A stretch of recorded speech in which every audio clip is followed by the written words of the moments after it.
Past 11 months have been pretty odd, to say the least, but despite hard times that many of us are going through on this Thanksgiving, it is important to show gratitude for the people and things that make our lives worth it. And so our question is simple enough on the KOAM News Now Facebook page this morning. What are you thankful for?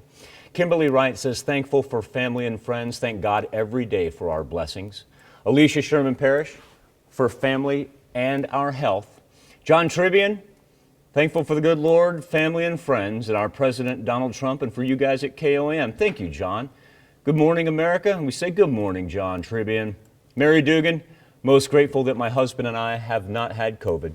It has been like a savings account can save money, not being able to go shopping. A little tongue-in-cheek there. Understood, Mary.